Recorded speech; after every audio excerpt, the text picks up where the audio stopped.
Welcome to Manhwa Recaps, spoilers ahead, watch out, and take care. Huge shout out, and a special thanks to my Patreon and channel members. The series starts with a man saying that he's lived a horrible life, as he lives in a world where the weak lose their wealth, their status, and even their lives. As we see him being consumed by a giant, Dune-like monster, he explains that he's dying because he's weak. But he gives us this little lore dump beforehand, saying that about 100 years ago, a terrifyingly bright beam of light fell to Earth. That light began to consume every living thing on the planet, and the blue planet that was once home to all life soon became a massive desert grave. The few humans who could survive could only do one thing, and that was to build a fortress of their own. We see a man on the bus saying that if they're going to destroy it, they should have finished the job, asking why they were leaving such insects like these guys behind. His face gets slammed into the side of the bus, and another dude apologizes, saying that his hand slipped, and if he tells him his name, he will apologize properly. The dude tells him that his name is Xian, and the guy laughs, asking if he doesn't know his last name, then says it must be because he's a bastard that doesn't know who his dad is. Xian glares at him, and the dude continues laughing, saying that it must be true. Xian explains that they're on the mind-bound bus, and everybody here usually has one thing in common, and that nobody here is actually a minor. The dude hugs Xian's shoulder, saying that they're in it together, so they should be friends, asking what he got caught for. Xian explains that everybody here is a criminal, or fugitive, and it's always one of the two. The dude then asks if it was assault, or fraud that he's in here for, but says that if he had to guess, it would be something else, and Xian hits him in the face. The guy falls on the floor, and Xian says that he's way off, and if he wants him to tell him, it's because he's in here for murder. He readies his fist before he starts beating the shit out of the dude, and he says technically he didn't kill a person, because back in Neo Soul, only those with power are human. It's nothing special. At the time, a rat just came to steal his stuff, and happened to die, but he didn't know that it was a pet rat. Because as the guy bled out, he tells him that his brother is named Li Jiroyang, and he's dead meat now. Xian was horrified after hearing the name, and explains that if those with power are called humans, then awakeners are gods that are above them. A mere rat like himself actually ended up offending a god. And rumors ended up spreading that Jiroyang was looking for him, and by the time he came to his senses, he had already crawled onto this mind-bound bus. The guy that he's wailing on then calls out to him, which surprises him, and asks if he's done yet. As it looks like his punches are not effective at all, because it was actually Xian's hands that were bleeding. Xian realizes he made a mistake, as the guy grabs him by the face, and throws him to the back of the bus. Xian spits up, and the man says that he should have told him sooner, as he's here for the exact same reason. He might have even treated him like a cute little brother, but he crossed a line this time.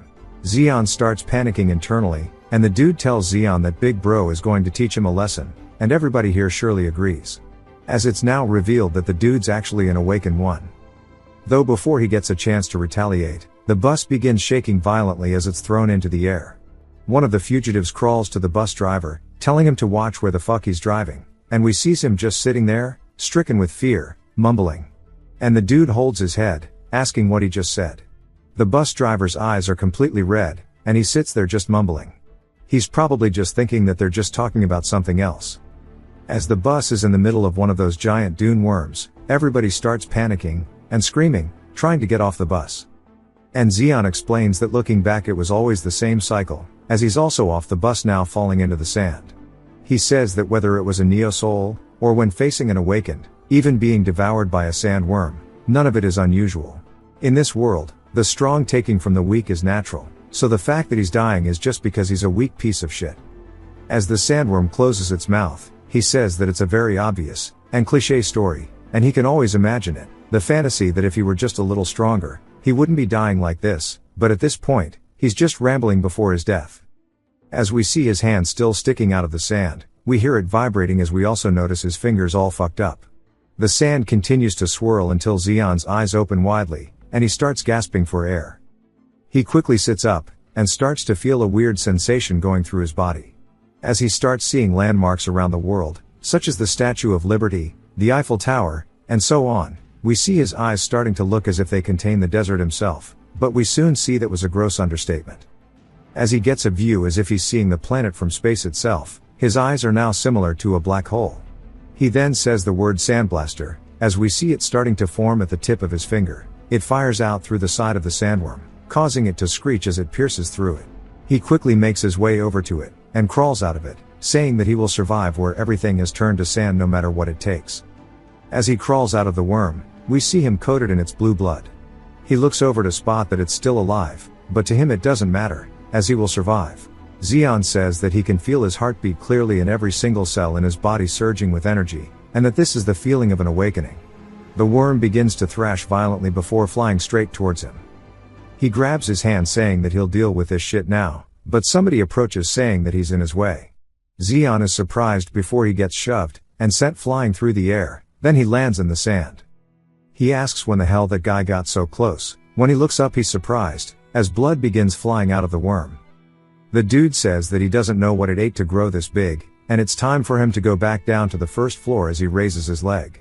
He stomps down, kicking the worm to the ground. Xeon says this is insane.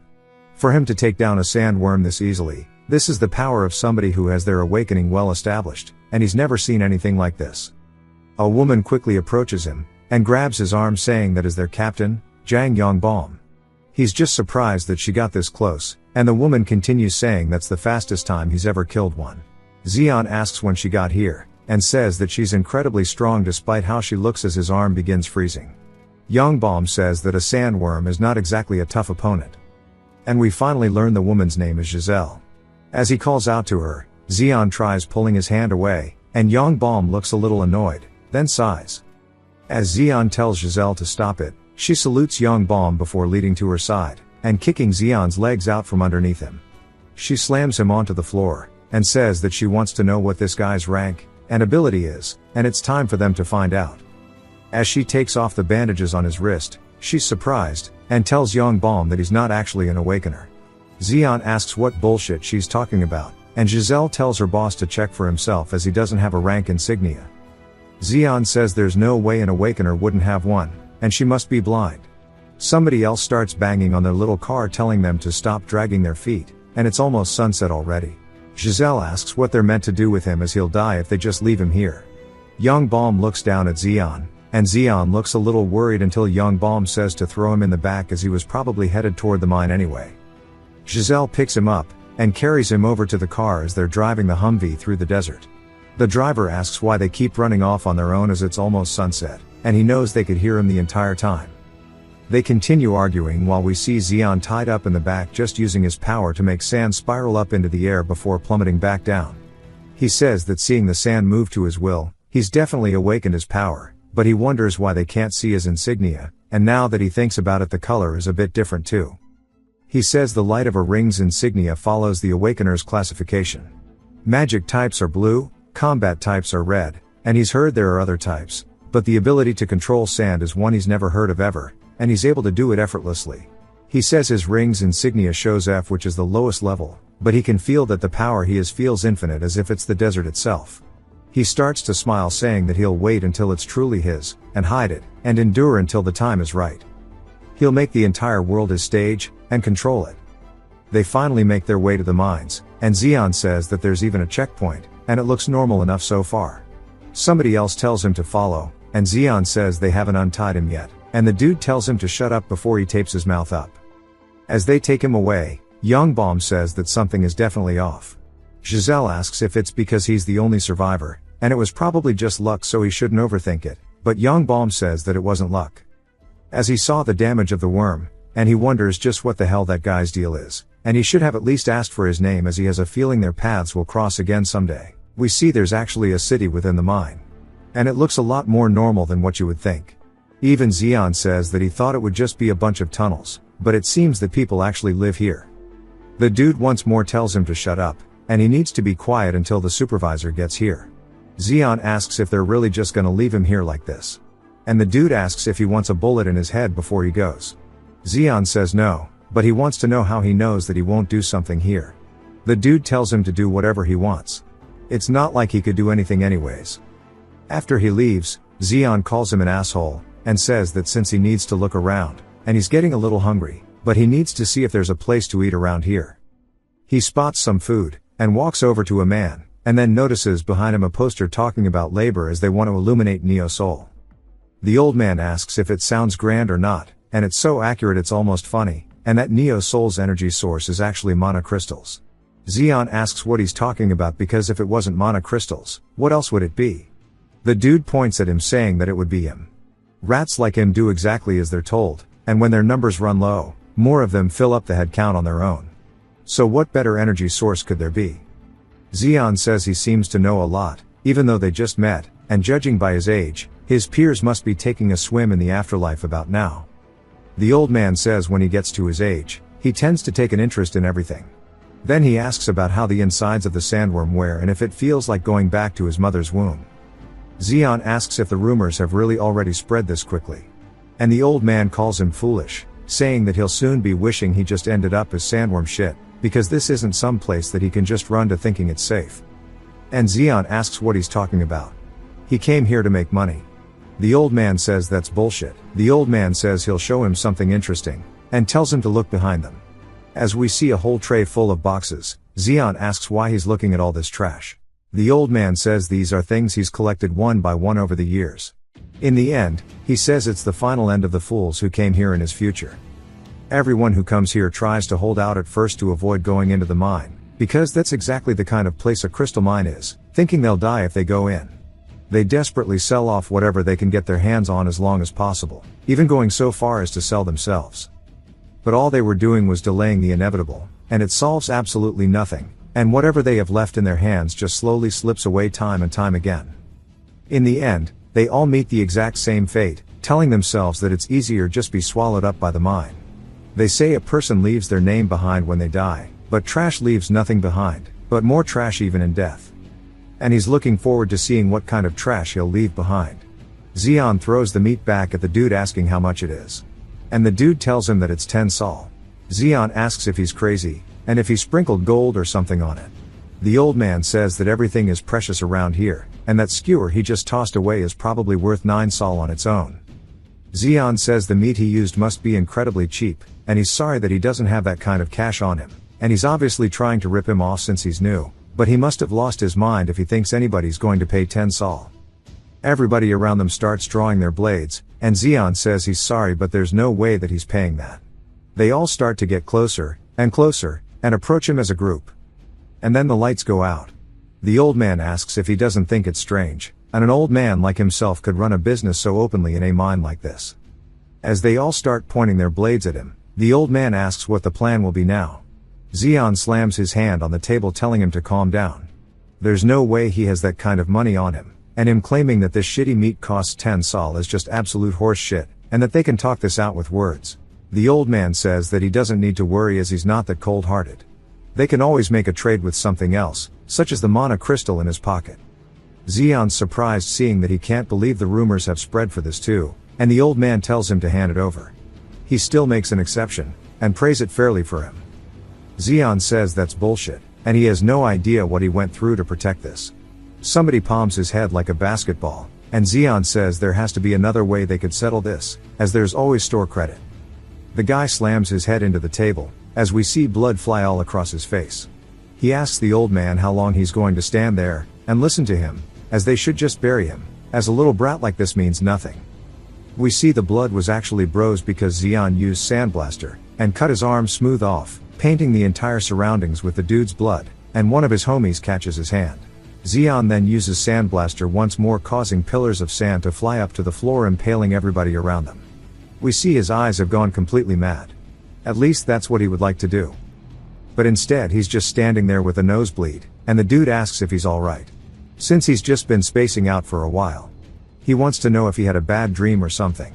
Xeon throws the crystal onto the table, telling him that this is the mana crystal he was so desperate for.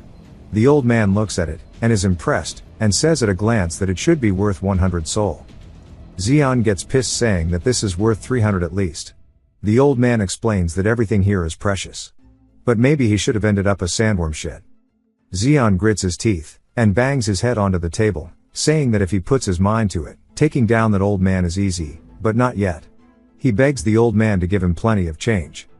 The old man says that he will, but he also needs to be careful where he keeps it, as there are plenty of pickpockets and robbers around here. And since it's their first deal, he'll be generous with the change, and he can pick anything he wants from over there. Xeon goes through it, saying that he thought it would be something good, but it's all just garbage, and there's got to be at least something worth picking. The old man calls him amusing, saying that obsession with never taking a loss, and petty vitality, are a combo that he hasn't seen in so long. They then ask if there's nothing else, but something catches his eye. The old man tells him that it's something a caravan left behind a while ago. Xian says he doubts he'll find anything better, even if he keeps looking. The old man says he takes an interest in the most useless things. Xian says sure, then asks the old man what his name is. The old man tells him that his name is Klexi, and Xian tells him that he never wants to cross paths with him again. Klexi says that only time will tell. And meanwhile, Xian is looking at the hourglass, and he says that it takes about 10 minutes for it to fall down. But that's good enough for him, as he's now in his room in the miners' quarters. He exhales, and inhales a couple times before he readies himself, and he starts to use his power on the sand inside the hourglass. And when he orders the sand to move, nothing happens. He's a little confused, saying that he thought it would be an item related to his awakening. He's certain that it was his first time seeing it, but he got a very strange sense of déjà vu, as if it was prepared for him. It felt familiar, like it was calling to him, yet it also felt completely new, and he doesn't know what this feeling is. A dude then kicks the door down, asking if he's the new piece of shit that moved in today. He asks why the hell he's not crawling his way to the mine. He asks if somebody named Big Mono has to come get him himself. Which I'm not sure if this guy is Mono. But Xian tells him his name, saying he isn't a piece of shit, and he says that they didn't even tell him where to go in the first place, and the dude hits him in the face, sending him flying. The dude tells him to shut his mouth, as he hits him once more, this time sending him into the floor. He then starts kicking him, asking how dare he talk back to him, asking if he looks like a pushover, and he can't believe an unawakened person is really trying to run his mouth, and little shits like them just need to shut up, and take their beating. Xian begins glaring at him, and the dude says that if he gets it, to hurry up, and follow him as he starts leading him away. Xian says that he has a filthy temper, and he'll make sure he remembers his name Mono, but also he'll make sure he kills this guy at some point. He heads to the mine entrance of Sector 3, and one of the men greets Mono, and Mono tells him to make sure to give this little shit some equipment. Mono then tells Xian that the cost of equipment and food will be deducted from his daily wages, and when he mines a crystal to bring it to him. Xian asks if that's all, and wants to know what the daily wage is. But then flames the dude's lack of an explanation.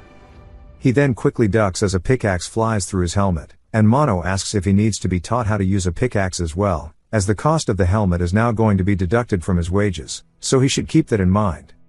Xian gets annoyed, and Mono tells the other dude to send him to Tunnel 972. But the dude goes to say they can't, and Mono asks if he wants to go in his stead. The dude says no, and he starts guiding Xian away. Mono tells him that he shouldn't even think about crawling out before he mines crystals, and if he does, he will kill him. Xian tells him to fuck off, but also says yes sir. We back in the mine, and we see them walking along the bridge. The dude says that he is out of luck to think he'd come on the day Mono lost everything gambling. Xian asks if there's a gambling den here then. The dude says of course, prostitution, booze, and even drugs is the exact same as the city. Xian says that with idiots like Mono around, business must be booming. The dude laughs, saying he's quite bold. Xian says that pickaxe duty sounds like it's going to suck, and to be honest he is baby skin so he gets hurt easily. The dude begins shaking, saying that he doesn't have to worry about getting hurt as there hasn't been a single injured person there, not even one. Xian says that means they're finally here. As the elevator stops, we see Tunnel 972. He says that he just needs to mine some mana crystals, and bring them back, asking if he's right. Then he tells the dude he'll be back soon, and the dude says that he won't be coming back. There are dozens of people who have already disappeared here, and he knows for himself whether they died or what, no one even knows the reason, and he's sorry but he thanks him for going into a place no one else wanted to enter. Xian says that means they all died if they never came back, then asks the dude why he's leaving him alone in a place like this. He watches as he completely leaves, and starts to get pissed, and says that just because Mono was in a bad mood they sent him to a place like this. And he swings his pickaxe onto the ground, but it bounces up, and hits him in the head before flying down deep into the cave. He quickly chases after it, and walks into a foggy room.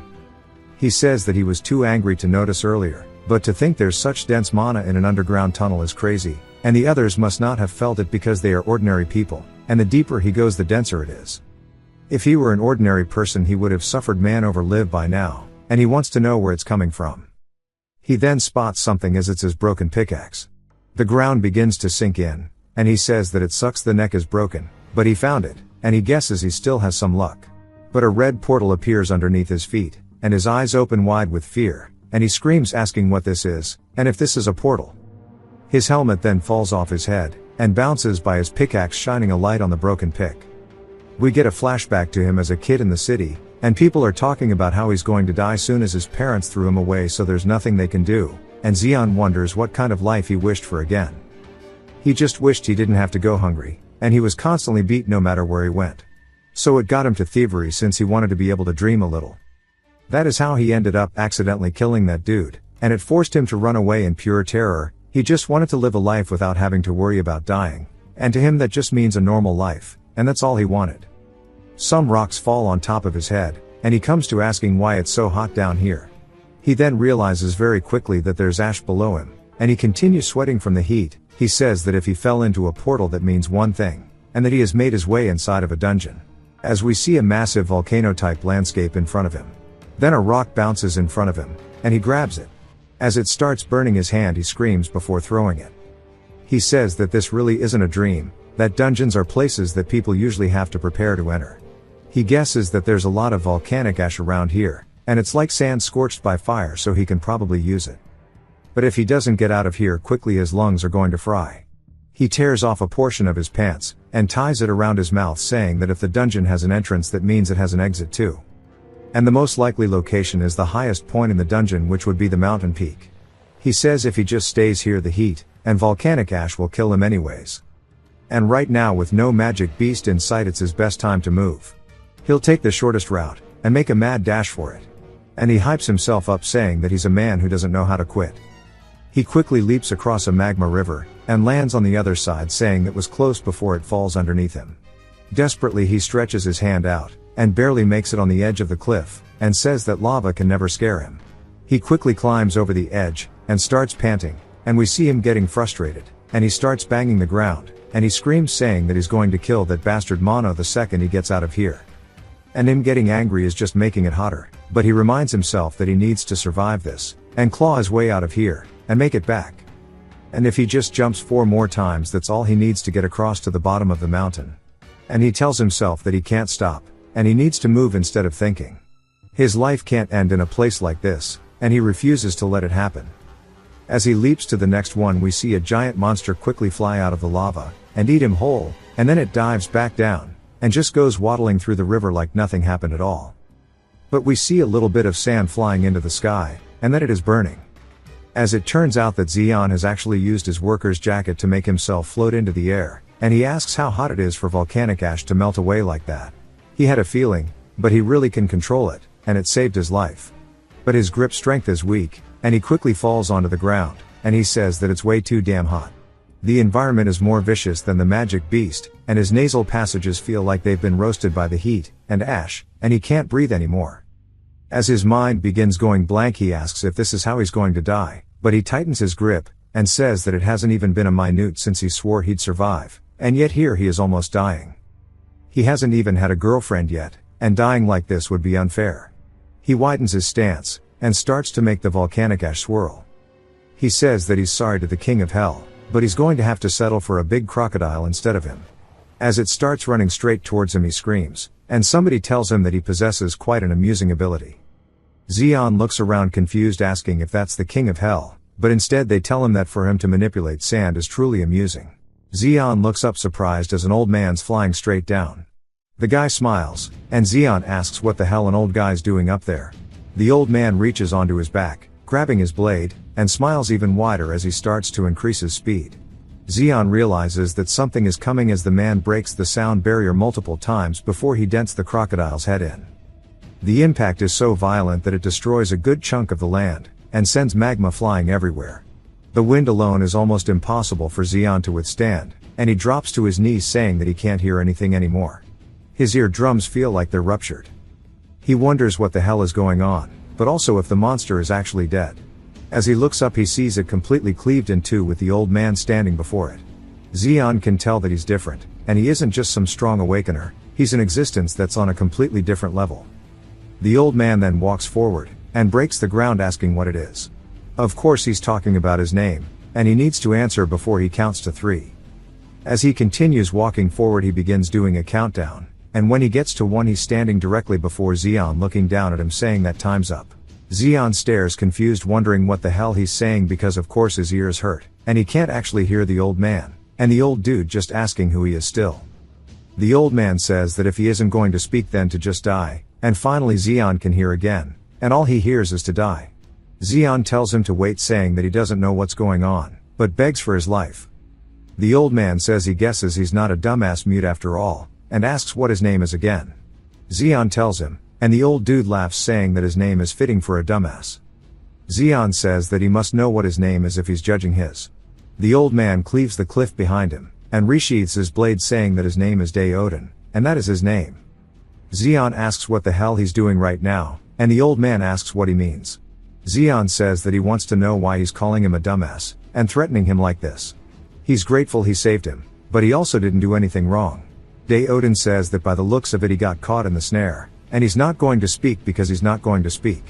Xion wonders why he's ignoring him, but asks what that is. The man explains that it's a phenomenon that occurs when the dungeon experiences mana overload, and to protect itself it generates another entrance, and expels mana through that gap. And at the same time it reels in living creatures, and that's why it's called a snare. A normal person wouldn't see it in their entire lifetime, and he has some pretty bad luck. Of course he knows that it's because Mono sent people here to die. And Odin then calls him dumbass again while approaching him. Xion says that he already knows his name, and to stop calling him that. The old man turns his head saying he'll show him exactly he is a dumbass. He tells him to gather mana into his eyes, and stare. Xion asks what he's doing, but Odin tells him to do as he's told, and to increase the purity of mana in his eyes, and imagine he's seeing with mana instead of his eyes in the first place, and feel it, as he starts to do so. He sees something. He's surprised asking what that is, and the old man says it looks like he can finally see it. It's a monster with cloaking abilities, and oblivious prey die without even knowing they were eaten just like him. This was the cliff that he split earlier. Xion can't believe that something like this was right under his nose, and he didn't sense any presence, or danger, and if it wasn't for this old man he would have died without knowing anything. To have saved his life twice he wonders just how strong this guy is, and he asks him who exactly he is in the first place. The old man says he must actually be a dumbass since he already told him his name is Odin. Xion says that he wants to know who he is to have that kind of power, and where the hell they are. The old man says that it's a dungeon, and it's his hunting ground. Xion asks what he means, and Odin says exactly what it sounds like. But as for his identity, he should use those eyes, and see it for himself. He says the words crayon, then he starts pulsating, sending vibrations everywhere. Xion covers his ears asking what the hell he's doing. As birds begin flying straight towards them Xion freaks out, and then Odin calls out to Xion telling him that if he's worth anything then he needs to survive on his own. Xion dodges one of the birds' attacks, and asks why they're so fast. He narrowly dodges another, but gets grazed, and then he gets a cut on his leg as well. Xion says they're darting around like crazy, and they're too fast that he can't even run away, but they keep only attacking his left side. He raises his hand, and shoots out a sandblaster, but they quickly avoid it, and 4 of them attack him in unison. He says neither his sand nor his eyes can keep up with him, and he wonders what to do, since if he stays like this he's definitely gonna die. Odin already saved his life twice, and if he dies here he's really just useless, and he says that he needs to find a way to see enemies that his eyes can't follow, and he needs to think about it. Because if he dies here like this then he is definitely a dumbass. And I guess this makes him remember when the old man telling him that he'll show him why he's a dumbass, and to focus mana into his eyes, and to increase the purity of it, and to see with his mana instead of his eyes.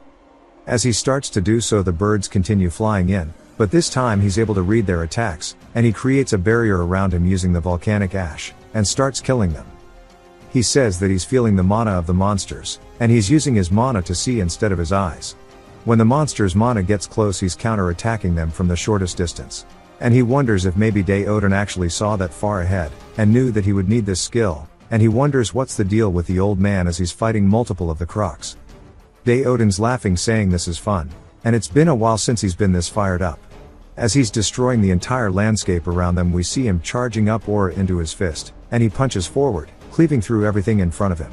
Right after he threw that crazy ass punch a giant rhino charges straight at him, and Odin says that it's such a pity as he cleaves behind him cutting it nicely in two. He says that it's such a shame as he was just now getting warmed up, but there's so few monsters in these dungeons, and back in his day they were way more. Xeon says this is insane, and he almost feels bad for the monsters. To kill all of them in an instant like that, it's so absurd he doesn't know what to say, but it looks like there aren't any more of them left, at least that's what he hopes. And he knows it's too good to be true as the ground begins shaking. He says he fucking knew it.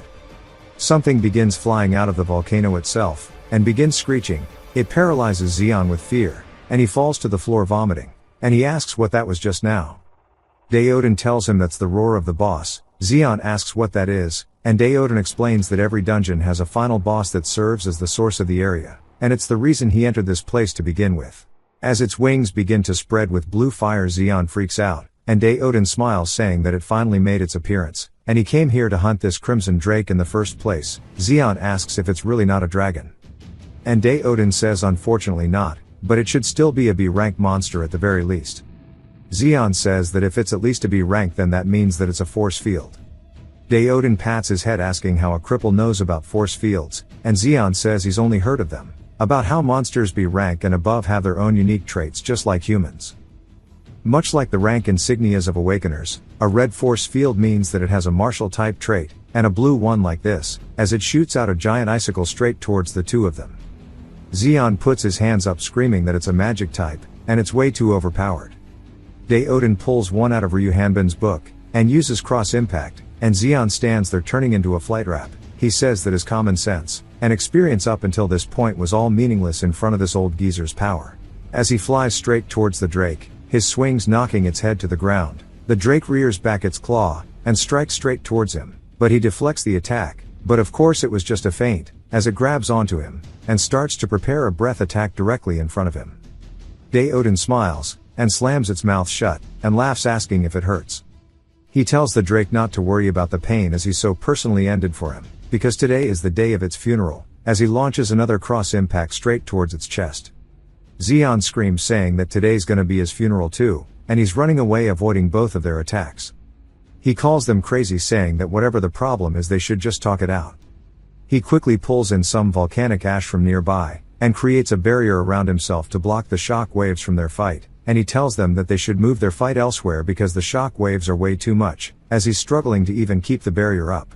Daoden laughs saying that this is so much fun, and it feels like he's at an amusement park, and he asks the drake if it agrees before stabbing its head straight to the floor. Of course this generates a shockwave as well. Then it flies straight towards Xeon. As it gets closer he asks why the shit keeps happening to him, and he tanks it as it sends him flying backwards.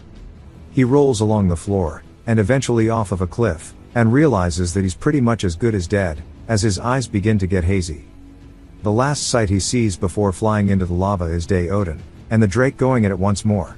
Daoden tightens the grip on his blade, asking the drake if this is really all it's got, and to think the boss of a dungeon would keep bowing its head to him. The title of boss must not mean shit.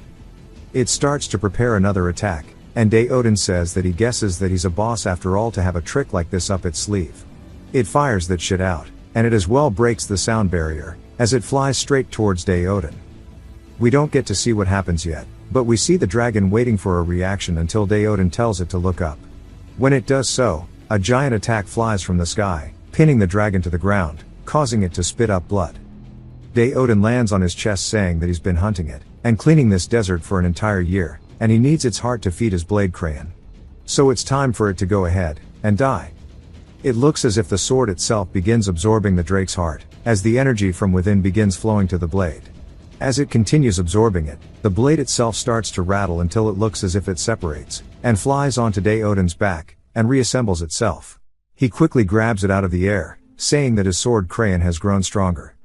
Xeon then speaks, saying that for him to be talking to a sword he might actually be crazy, but he took down the drake, so he's definitely strong as hell. Daoden says that he's surprised he's still alive, and Xeon says that he did almost just die. As his consciousness was fading out, he slapped himself to lock back in, and quickly used the volcanic ash nearby to give him a landing on top of the magma. He himself was in disbelief that he did it so quickly, and he says that he's been getting hit by shock waves from some crazy old fuck, so his reflexes actually improved, which is how he survived. Daoden says that's not bad for a dumbass, and then the sky itself begins to shatter as a rift forms. Daoden tells him that with their boss being dead, The dungeon is going to collapse soon, so they better get out of here fast. Xian asks why he's grabbing onto him, though, and Odin laughs before throwing him towards the entrance, saying that he'll see him in a minute. Xian screams, saying that he's even worse than that bastard Mono, but after he goes through it he is surprised by the landscape change as he bounces along the floor. He spits up sand asking where they are now, and Odin tells him they're outside the dungeon, obviously, as the cracks formed by the collapse serve as the exit. Xian says they could have just walked out, then, and Odin tells him to listen up. He has a use for his sand manipulation ability, but as weak as he is now, he's useless to him, so he's going to give him the choice.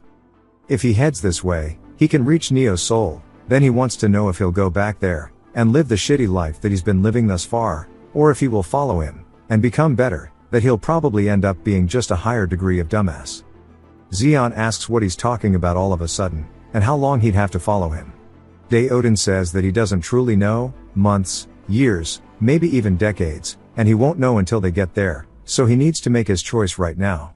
He can go back to his familiar, comfortable life, or throw himself into a gamble with a 99% chance of death, and it's up to him to make the decision right now. Xian laughs at the fact that he says it's a choice, and then asks Odin if he's completely lost it.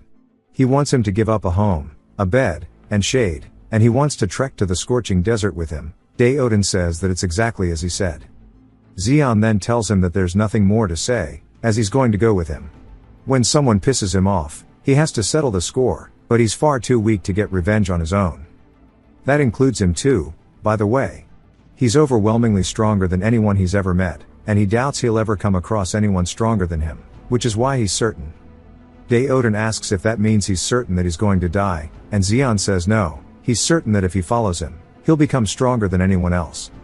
Odin smiles, saying that he'll live to regret that certainty one day, and it's time for them to move on since they have a long way to go. He's continuously calling him a dumbass. After a bit, Xian's sweating a ton, asking if they can slow down a bit, as they've been walking for 6 hours, and they should take a break. Odin ignores him, and Xian asks why he won't say anything. He's not some moody teenager, so what's with these mood swings? His eyes begin swirling, and he says it's so hot, and it has to be at least 120 degrees. The sand's making it so hard to walk, and he's definitely going to get heat stroke, or suffer from dehydration at this rate, and he wonders what to do. Odin calls him a fool, saying that he can't even utilize 1% of his power. Xian asks what he means, and Odin says that he has the ability to manipulate sand, yet he's struggling to walk on it, and it's pathetic. Xian says that's easy for him to say, as he only awakened a few days ago. Odin asks whether it matters, and Xian says he's only in F class, he's not a high-ranking Awakened like him. Odin tells him to stop talking bullshit, as what does it matter if he's F or S class? People aren't usually just born S class, and even if they were born lucky, he shouldn't give up just because he wasn't blessed. To anyone else, he's been blessed plenty. Xian thinks about it, and then Odin gets annoyed, saying that he should stop whining, and figure out how to use his ability. What's the point of having a working body if his head is full of shit? And he tells him that it's his power.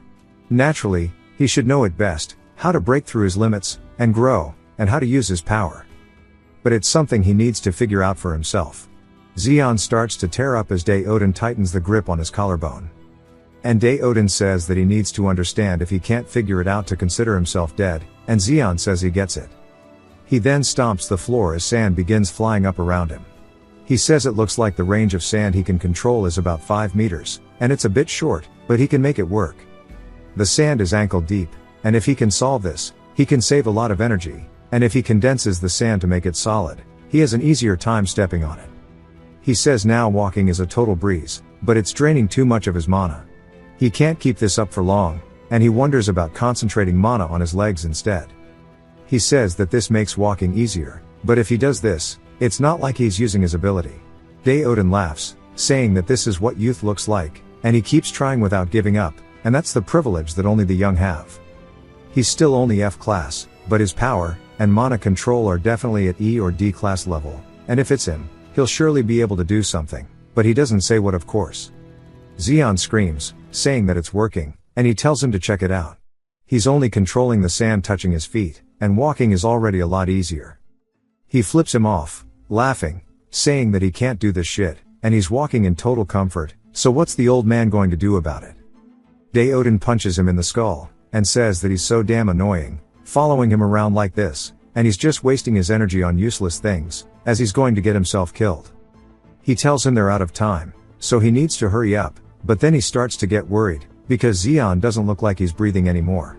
Sometime later, Xeon wakes up asking where he is, and Odin says that he's busy enough as it is, but thanks to him he's just wasting his time. Xeon says it's not like he was out resting at a resort or something, his whole body is covered in wounds and injuries. Odin throws a piece of jerky at him, and tells him to eat it while he listens, as he wants to tell him a story from when he was young. Back then, even if he was weak, and even if he was worse off than others, survival was not an issue. In fact, protecting the weak was even considered a noble act, and he wants him to imagine that, but as he knows, the world has changed, and to him this might just be common sense, but he just can't get used to it. If he wants to die, he can just lay there comfortably, and if not, then he needs to get up on his own 2 feet. Xeon does so, and Odin throws another piece of jerky. Xeon also realizes this means he's going to yap more, and says that he expected as much, but he's really lived a long time, and he wonders how much time and memories he's accumulated, but still he's eating jerky. He's not even chewing it, he's just softening up his saliva. In a desert where moisture is scarce, he guesses that's the right answer, and he could have told him that beforehand, and rather than giving him a fish, he guesses it feels like he's showing him how to catch one, but it's not like he's ever seen a fish to begin with. And he asks Odin for another piece, but Odin tells him to shut the hell up. Sometime later, Xeon sneezes, saying he forgot that desert nights are cold as hell. And on top of that, Odin kept yapping to his sword the entire night so he couldn't sleep at all, and he might actually be mentally ill. Xeon asks him if he has any water nearby, as Odin wrings out a cloth, and drinks some. Xeon says that he kept it to himself, and drank it all, and he was squeezing out the dew that he collected on his clothes. And now he understands why he kept them so spread out. Bro starts licking his arm, saying that he'll get revenge when he gets stronger, but then Odin calls him an idiot. Xeon says he's not an idiot, he's just a dumbass, and Odin says that's right, asking if he can feel it yet. Xeon asks what he's meant to be feeling, and then he notices that he's vibrating, and he says that it's not just 1 or 2. And when he finally notices, they're completely surrounded by a bunch of monsters. Odin says that they're bighorn hyenas, and usually they're nocturnal, but it looks like they caught them right at dawn. And he asks Xeon if he can survive on his own, or if he needs his help again. Xeon instantly kills one, and laughs, saying that he doesn't need his help this time, as he'll figure it out himself. He can survive on his own as they start leaping at the 2 of them. Xeon readies another sandblaster, and he fires it out this time. He kills 3 hyenas in an instant, and he turns using spikes as a form of defense, impaling the ones nearby. But he's annoyed because there's so many of them. He says that before he gets bitten to death, he's going to run out of mana, and die first, and he needs to come up with a plan. Raw power is not what's important, as he needs efficient attacks, and mana management, and he wants to figure out how he can fight using less mana. He tells himself to think, but while he's lost in thought, one of the hyenas bites his arm. Xeon starts beating it, telling it that he's trying to think. He starts to tear up a little bit, saying that it looks like it put a ventilation hole in his arm. But looking down at the bite mark, he starts to get an idea. The hyenas quickly run towards him, not giving him a chance to think. He says that he needs to put holes in them, and he creates thinner spikes than he usually would, and impales them in a much more efficient manner, each one through their own head. Xeon starts laughing, asking if he really needs to blow all their heads off, because whether their heads explode, or just get a hole punched through them, they're dead regardless. And during combat, mana is directly linked to his life. Panicking, and wasting too much mana will only lead to an early grave, so he needs to use the minimum lethality required for the opponent, and the minimum mana so he is fighting with cost efficiency. He says even the old man is probably having to take them down one by one slowly too, but what he sees is he allows them to just bite onto him, and then he'll flex his arm breaking their teeth. Odin laughs, saying that he can't let a dog that bites people live, and all of them right here are going to have to be put down. He starts to smile, and Xeon realizes that he's going to do it again. As Odin raises his sword into the air, he says he's going to wipe them all out. He hits the floor, sending out a massive shockwave as the hyenas start flying all over. Xeon puts up a wall to stop himself. He says he can't believe the old guy's putting that much power into it when there's somebody right beside him. As we see, he left a massive crater in the desert. Xeon asks if he's even human, and if that's possible without a skill, but also that he needs to watch his mouth from now on, since one wrong move, he'll be gone. He hears one of the dogs barking, and Xeon looks over, spotting Daeodin stepping on one of the giant ones, saying that it's going to burst its eardrums, and it must be the alpha female, and for an alpha it's making a lot of fuss. It starts to generate lightning on its horn, and Daeodin's surprised, saying that he can't believe it's generating a force field, and that means that it's a B rank or above. It's another blue one, of course, as it shoots out a lightning attack towards him. Xeon screams, telling him to look out, but Daeodin grabs onto the lightning with his bare hand, and Xeon goes fucking cross-eyed, trying to figure out what just happened. Daeodin says that it really loosened up his stiff shoulders, but since the massage is over it's time to die. He kills it with a single blow, and Xeon claps his hand, asking why he was even worried to begin with. It's probably better for his mental health just to stop paying attention to that monster. Xeon then wears one of the hyenas like he's Hercules, saying it looks like he's caught them all, and they should probably get going. Daeodin says that he didn't expect him to still be alive, as he's ripping off the horn of the hyena. Xeon asks if he's taking it with him, and Daeodin says the horns of bighorn hyenas have many uses, and since it even has a lightning attribute, it'll make a fine weapon if he refines it properly. He throws him a weapon, telling him to catch it, and Xeon does so with sand, saying that it's just a dagger. Daeodin says from now on he'll have to procure his own food, as there won't be any more free handouts, and the muscles of the bighorn hyenas are highly toxic, so he'll die if he eats them, but their ass meat is poison-free. He asks why he's just staring at them, saying that he needs to go hurry up, and go get himself some food. Some time later we see them walking through a new part of the desert, and Xeon's eating some meat, saying that this is great. He's even singing a song, and he says that he's a bit thirsty, but he's got plenty to eat now, and thanks to his new skill, Sandwalk, it's a lot easier for him to get through the desert. And he continues to taunt Daeodin, asking if he's jealous, as he must be pushing himself too hard with his old age. He swings, and Xeon avoids it, and laughs, saying that he dodged it this time, only for him to get bonked on the head with the sword. And Daeodin says that they're working their asses off just to walk, and he's acting up because he has one shitty skill. Xeon asks if it's illegal for him to play jokes, as he's already dying of thirst, and he's shoving him face first into the sand. Daeodin looks away, and Xeon asks where he's looking when he's talking to him, and then he starts to smell the moisture in the air. He says he must be imagining things, but the fact that the old man is looking in the same direction means that there might be water just right over the hill from them, and it might be a real oasis. They crest the top of the hill, and Xeon is surprised, seeing that it's actually here, and he's only heard about it in rumors, and he didn't expect to see an oasis. Xeon slides down the hill saying that it's water. It's been so long since he last seen them. Daeodin clicks his tongue as Xeon runs towards it hastily. He says that he's finally found some, and he puts his head into it. He says that it's real as his head soaking in it. He says that this damn desert is super hot, and for the first time his head feels cool, and he's super happy, but he notices something as there's a weird light at the bottom of the oasis. And he says that it's the bottom of the oasis, and he says that it's somehow making him feel kind of lethargic. Daeodin yells telling him to snap out of it, and starts running over, as we see what it actually is, a giant anglerfish. Daeodin grabs onto Xeon's clothes, and quickly pulls him out of the monster's attack. Xeon's surprised, and Daeodin flies straight in, and draws his blade hitting it back down into the water. Xeon says that shit's crazy, but he also finally got to see what a rainbow looks like, as Daeodin's bringing over the anglerfish. Daeodin explains that it's called a sand angler, and it lures its prey with a lantern on its forehead, and devours them. He grits his teeth, and then hits Xeon in the face, asking why he threw away everything he taught him, and if he thinks that he was a big shot just because he got used to the little things. Idiots like him are the first that die in the desert, and he needs to understand that. Xeon says that he does, and Daeodin sighs telling him to skin it.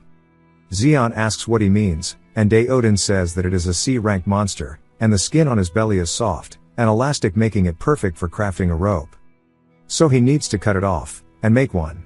Xeon asks if he really needs a robe, and Daeodin is holding back the frustration to beat him to death, and yells saying that it's not just for him, it's for Xeon. Then he asks how his intelligence is so damn low, as it feels like it's dropping by the chapter, and there has to be a reason, and he must have got hit by a spell that petrified his brain. Xeon apologizes, as blood pours out of his ears, but a little after he says it's changed a lot.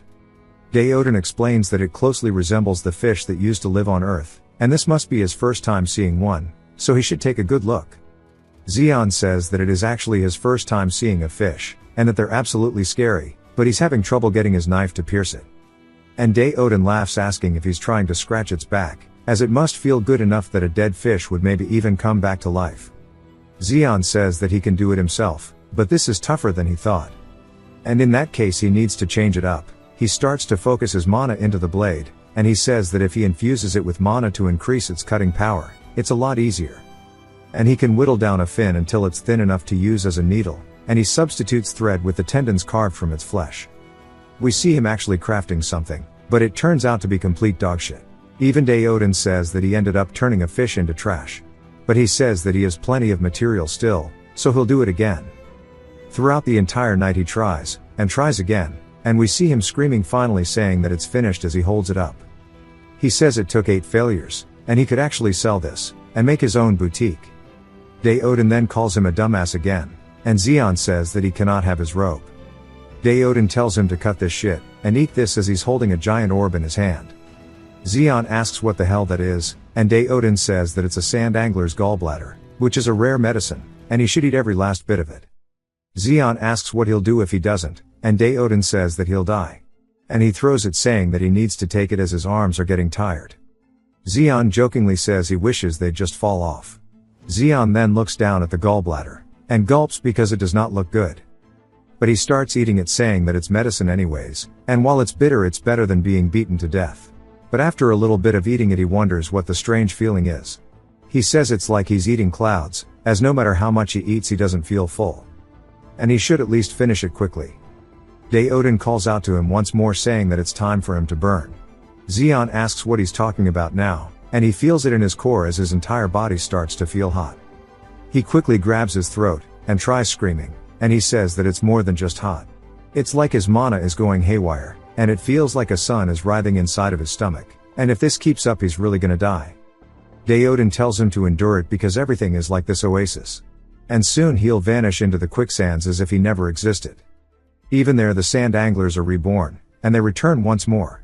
And that's how the cycle of life goes here.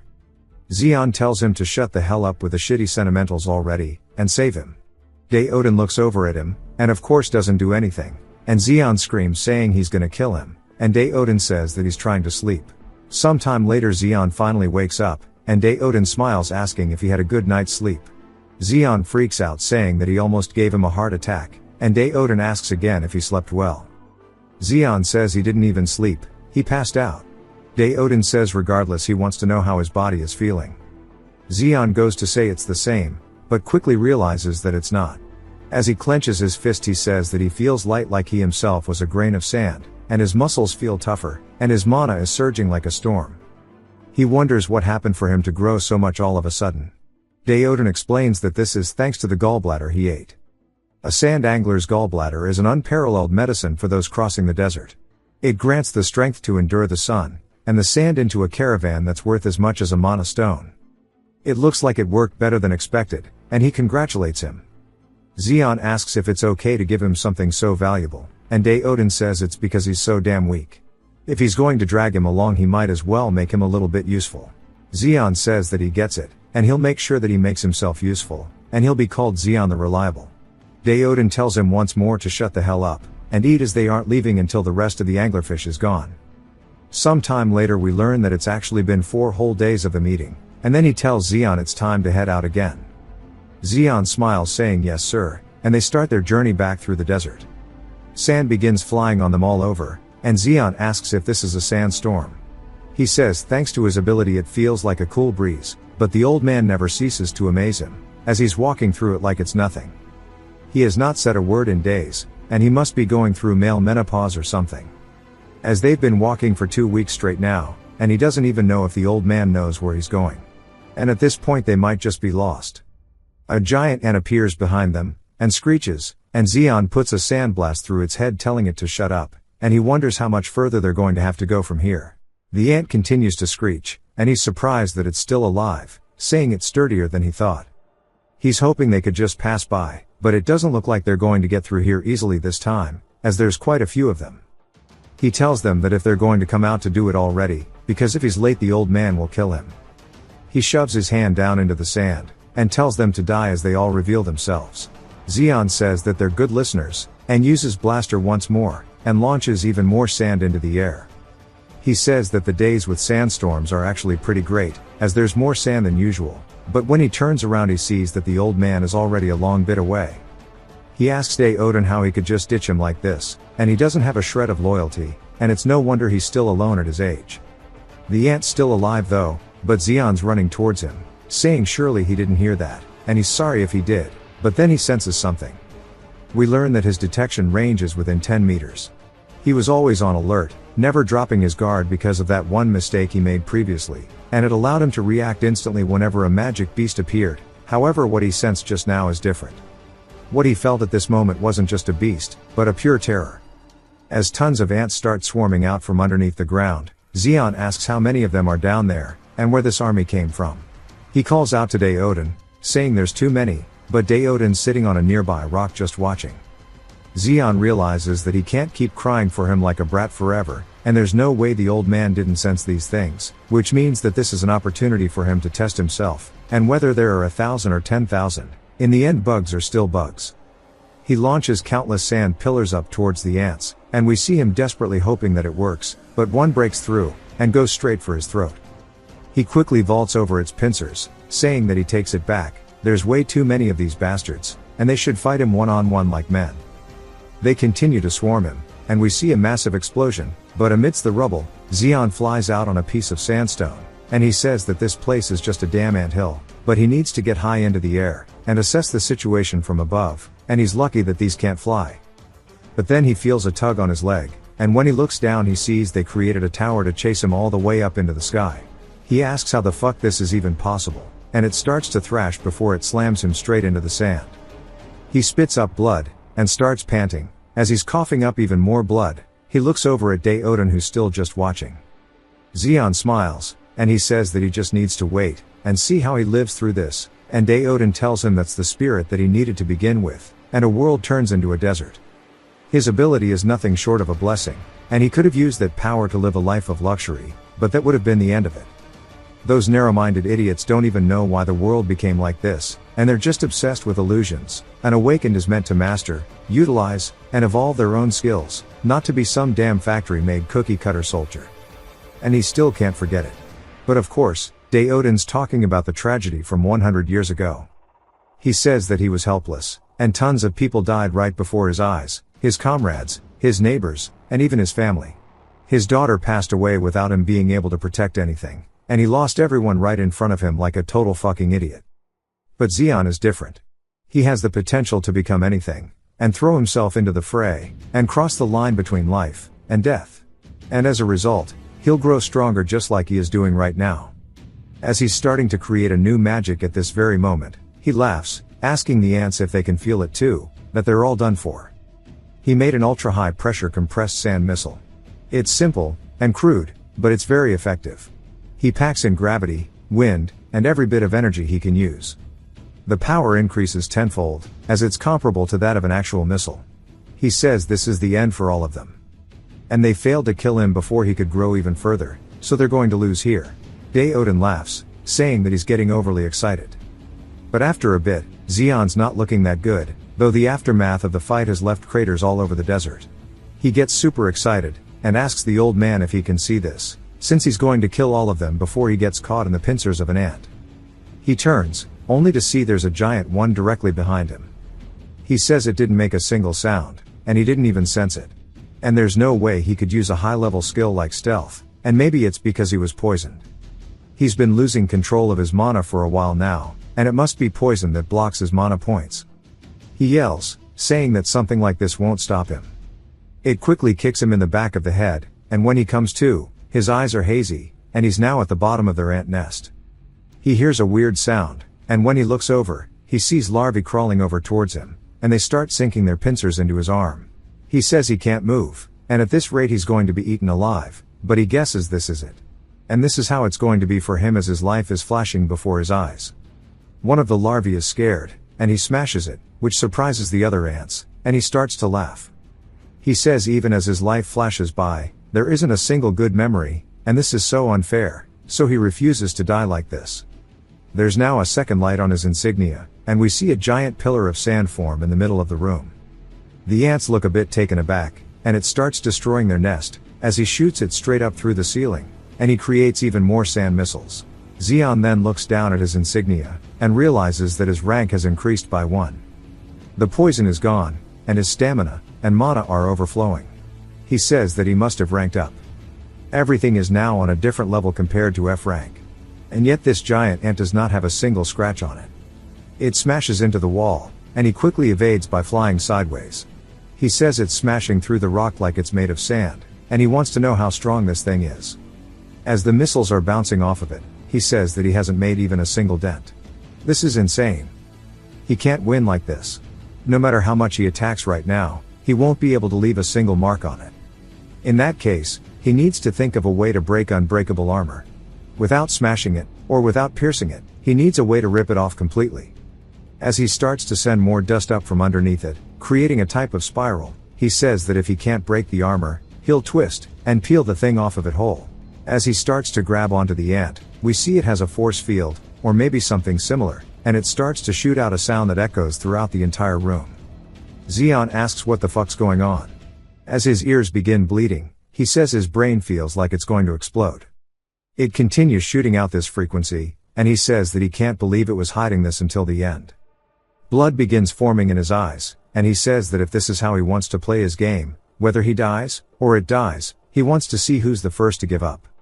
And he starts squeezing it with everything he's got, but he feels something snap as he loses control of his mana. Blood begins pouring out everywhere, and he asks what's going on with his body. That must have been his limit, and it's his fault for being so pathetic and weak. As it all starts to go black, Daoden picks him up, saying he really is extremely weak.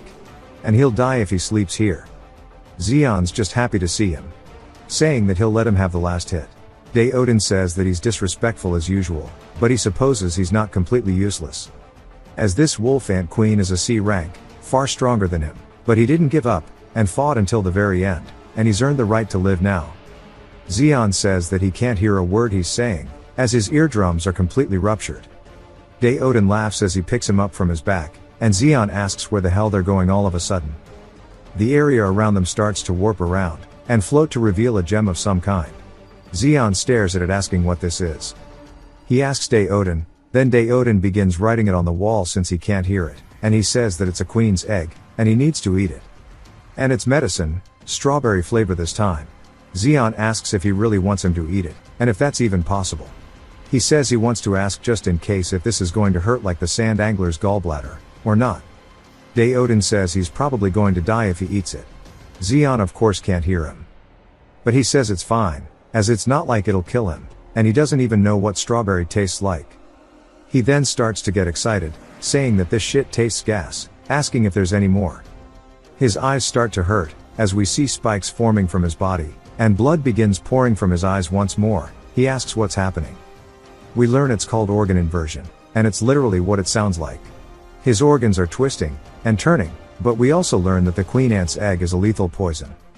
Even a small amount will forcefully invert a human's internal organs, and the consumer's organs are pierced and twisted as if by thorns until they finally die from the agony of the inversion.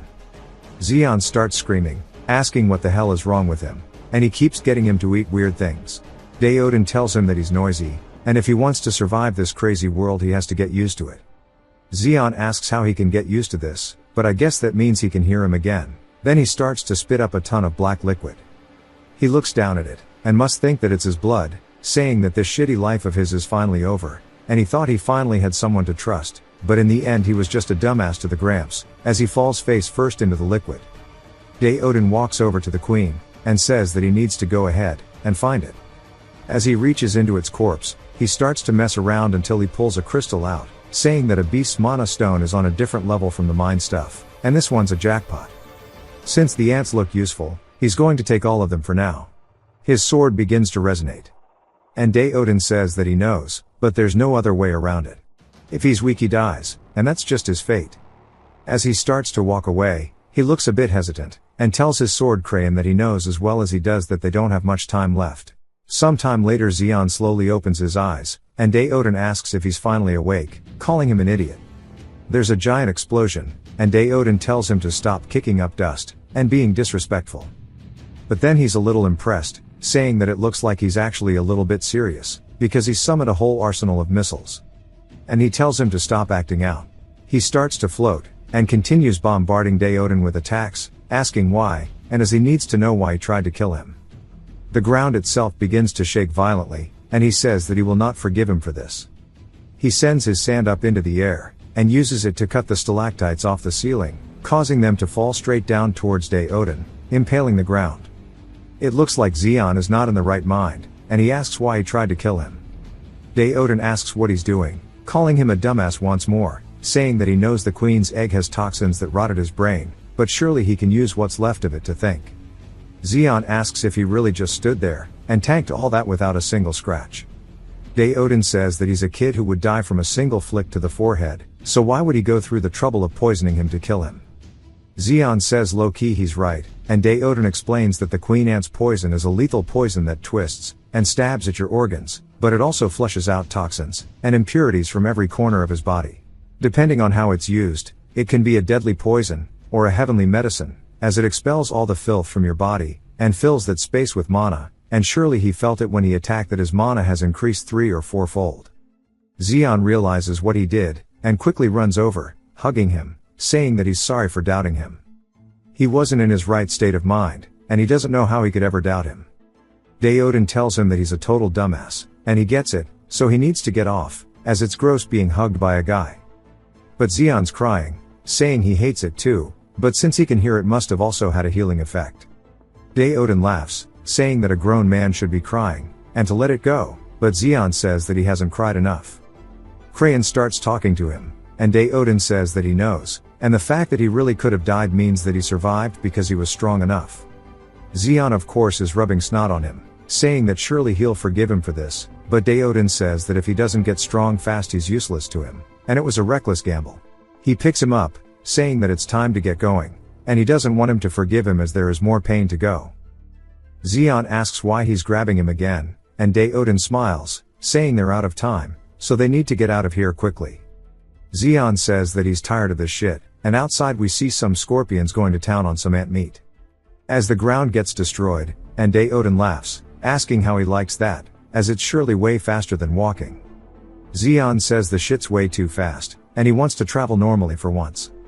Daeodin says that then he shouldn't have slept for 4 damn days, and he's so pathetic, and he doesn't know if he'll ever get married, but he spots something.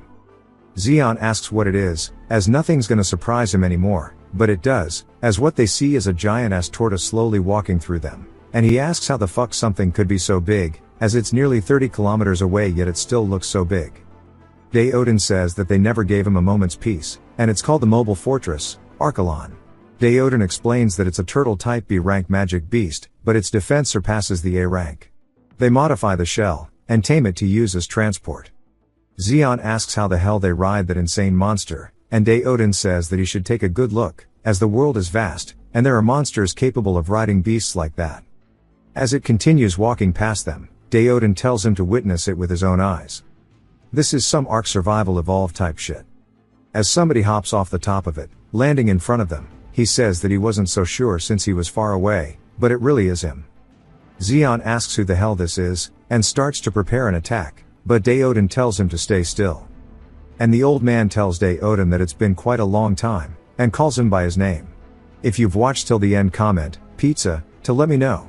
Huge shout out, and a special thanks to my Patreon and channel members. Subscribe for more videos like this, leave a like or a comment to help the channel out. Thanks for watching.